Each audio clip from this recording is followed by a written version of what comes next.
Assalamualaikum warahmatullahi taala wabarakatuh dan salam sejahtera. Selamat pagi, alright. So bertemu sekali lagi dalam channel Rosli Raslip. So seperti biasa di isu kali ini, di topik kali ini kita nak berkongsi dengan tuan-tuan dan puan-puan berkenaan bagaimana kita nak mencapai financial freedom, right? So sebelum kita bercerita tentang financial freedom ni tuan-tuan dan puan-puan, dia ada beberapa fasa yang kita perlu kenal pasti sebelum kita nak melangkah ataupun nak mencapai financial freedom ni. Sebab hari ni saya yakin dan percaya tuan-tuan dan puan-puan, setiap hari kita pasti punya azam untuk memiliki simpanan yang banyak, okay? Kita juga pasti punya azam untuk melansaikan semua hutang-hutang kita.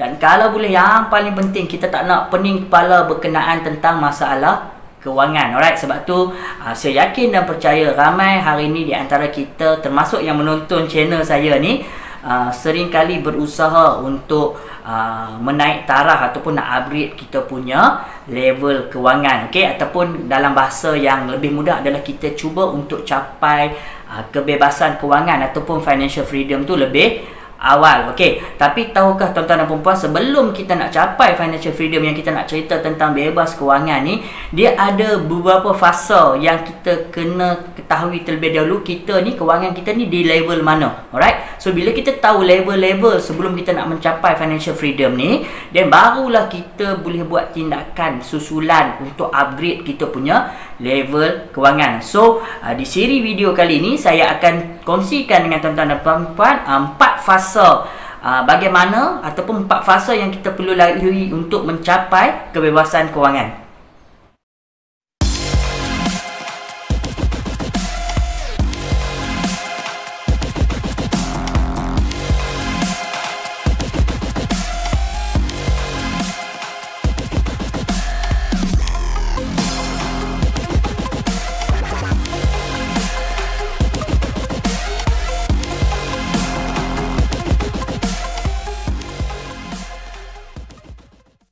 Right, so untuk kita nak mencapai financial freedom, okay, so apa 4 fasa yang kita perlu lalui? Fasa yang pertama, okay, so sebelum saya kongsikan fasa-fasa ni, jangan lupa untuk take note, okay, salin ciri-ciri setiap fasa ni supaya apa? Supaya tuan-tuan dan puan-puan tahu nanti sekarang ni tuan-tuan dan puan-puan berada di fasa yang mana, alright. So kita berbalik pada topik asal kita. Okey, fasa yang pertama sebelum kita nak mencapai tahap bebas kewangan atau financial freedom ni, fasa yang pertama adalah kita panggil sebagai fasa financial mess, alright? So apa ciri orang yang duduk di fasa financial mess ni? Adalah yang pertama sekali, keadaan kewangan dia memang huru-hara. Okey, huru-hara ni maksud dia apa? Okey, yang pertama sekali adalah dia orang yang duduk di fasa financial mess ni adalah dia tiada pendapatan tetap, alright? Dia tiada pendapatan tetap, okey. Kemudian yang kedua, dia orang yang duduk di financial mess ni adalah orang ni dia banyak hutang, okey. So hutang. Dan yang ketiga, dia orang yang duduk di fasa financial mess ni adalah kebiasaannya disebabkan income dia ni tak tetap, okey, dia berbelanja ni melebihi pendapatan, okey. Berbelanja melebihi pendapatan ini yang menyebabkan yang tadi ni poin nombor 2 ni, dia hutang banyak. Sebab apa? Dia tak kontrol dia punya expenses. Jadi bila dia tak cukup duit, apa yang dia buat? Berhutang, okey. Dan ciri yang keempat adalah orang yang duduk di fasa financial mess ni adalah dia terpaksa korbankan masa ataupun dia terpaksa gunakan masa dia untuk convert bagi jadi duit, alright? So 4 ciri yang pertama. Kalau hari ni tuan-tuan dan puan-puan kena tengok dalam 4 ciri ni ada tak tuan-tuan dan perempuan di dalam salah satu 4 ciri ni. Kalau ada, maksudnya tuan-tuan dan perempuan berada dalam kategori financial mess. Okey, so tuan-tuan dan perempuan perlu upgrade, okey, perlu upgrade, okey, ke fasa yang seterusnya kalau nak capai kebebasan kewangan. Okey, so apa fasa yang kedua selepas financial mess ni? Apa fasa yang kedua untuk tuan-tuan dan perempuan nak bergerak ataupun nak upgrade ke tahap bebas kewangan ni? Itu fasa yang kedua kita panggil sebagai fasa financial security, okey. So apa ciri fasa financial security ni? Right, yang pertama sekali adalah dia mempunyai pendapatan tetap, okey. So dah baik daripada fasa pertama tadi, financial mess ni adalah orang yang ada di financial security ni adalah dia dah ada pendapatan tetap. Itu yang pertama. Kemudian yang kedua dia, orang yang ada di fasa financial security ni dia adalah kategori individu ataupun orang yang dia punya pendapatan dia melebihi perbelanjaan. Okey, so bila pendapatan boleh melebihi pembelanjaan, apa yang ketiga ciri orang yang berada di financial security ni adalah dia dah boleh menyediakan simpanan ataupun dah ada simpanan kecemasan. Okey, so selain pada itu juga, orang yang ada di financial security ni, apa yang komitmen dia dengan bank ni ataupun hutang dia dengan bank ni dapat dia bayar dengan teratur. Dan last sekali, orang yang berada di financial security ni adalah orang yang sedang dalam proses ataupun fasa untuk pengumpulan modal untuk pelaburan. Jadi bila dia dah upgrade daripada financial mass kepada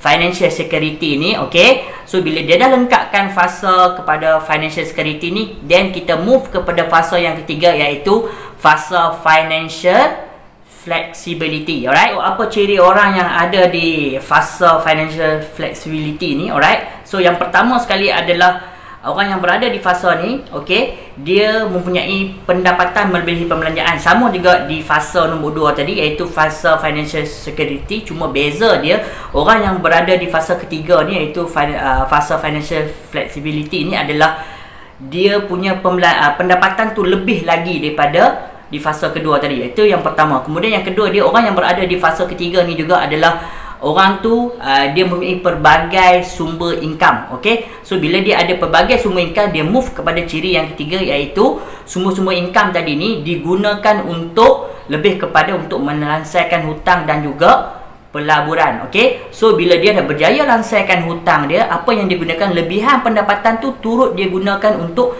kembangkan lagi modal ataupun untuk penambahan aset. Alright, ini adalah ciri-ciri, okey, orang yang berada di fasa yang ketiga yang menghampiri kepada fasa financial freedom, iaitu financial flexibility. Alright, dan last sekali, okey, bila tuan-tuan dan puan-puan dah berjaya lepas daripada fasa yang pertama, itu financial mass, financial security, dan fasa yang ketiga financial flexibility ni, alright, dan yang keempat barulah kita akan beralih kepada financial freedom. Fasa yang keempat iaitu fasa bebas kewangan. Alright, so apa ciri orang yang dah mencapai fasa financial freedom ni? Yang berada dalam fasa financial freedom, dan impian semua orang hari ni adalah bila dia dah capai fasa financial freedom adalah time tu dia punya passive income ataupun pendapatan pasif yang dia perolehi setiap bulan, okey, mampu menyara dia punya keperluan kehidupan, okey, setiap bulan. Alright, so dalam bahasa yang lebih mudah, okey, bila kita dah capai fasa financial freedom ni,